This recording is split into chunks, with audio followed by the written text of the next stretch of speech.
see you're going to see inserts, you're going to see parallels, you're going to see cards that have more eye appeal to them. So stuff that we can't just look up on eBay real quick and buy. You're going to have unique cards in here. That's what we're trying to do, and it won't be that way with every card because of course we're going to have such a large inventory. But we're really trying to put some emphasis on uniqueness. Now that's interesting because I was talking to Joe today, and he has like the mid to low tier cost basis too. And I was saying, the last 3 years, the sexy thing has been like the big cards, the 10,000, six-figure cards that we see at card shows. But that's not really accessible to a lot of people. So you made the decision to be more like family friendly with your costs. Yeah, and honestly, I think those cards represent more risk to the card shop owner because if you can't move those quickly, that's true. Then you could really lose money on those.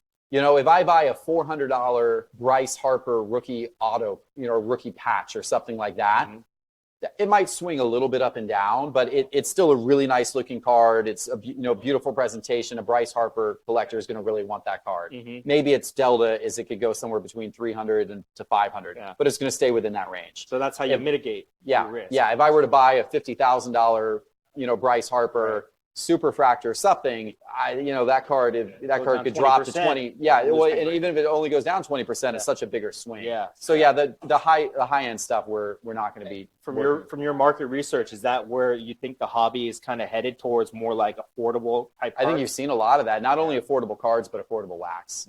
And that's the other big element of it for us as well, is boxes that are, make sense price-wise for us. So you're not going to have an Eminence break here. I mean, we'll probably have a few here and there, but that's not going to be the focus of what we're going to be doing. No, we're focused on more affordable products to get kids come in with their parents and be able to afford to buy a box, sit down at our breaking arena, which we should go look at, by the way, and open up a box and it not break the bank. What are going to be the hours that people are breaking? Is it 24/7 or? Not at first. Over time, maybe. 24/7. You're going to have people in here all night. Well, not only that, but I got another little trick up my sleeve out here I'm going to show you in a minute. Wow. But we would like to get to that point. At first, we're going to do more typical breaking hours, and then evenings into kind of late night, early morning. But then over time, we'd like to get more 24 hours. Some poor employee at CardsHQ is going to have to work the graveyard shift.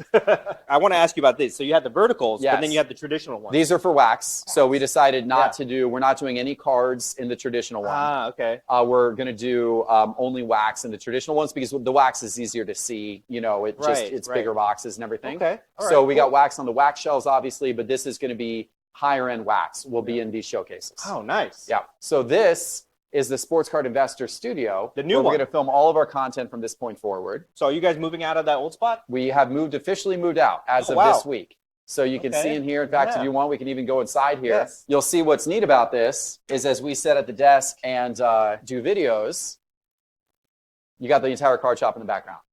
Oh, yeah. So no more brick wall with all your memorabilia. No. So you've got the entire card shop behind you. So as customers are in the shop, you'll be able to see all the cards on camera, everything of that nature. So I think it's going to be a really cool backdrop. So this is where you're going to be shooting all your stuff, top 5 cards on the table. And then that's where you're going to be doing your podcast. The podcast is going to be Geoff over Wilson there. Podcast, that's right. Absolutely. Do you also have your offices here? Your sports card they're investor? all behind this wall. We got a big back office, a big shipping area, shipping and receiving and mailing and everything like that. So you're basically living here now? Yeah, pretty much. Okay. You probably have a bed somewhere. There's a podcast called Between Two Slabs. They consume mass media. It seems so sad. It's the great curator and Merlin.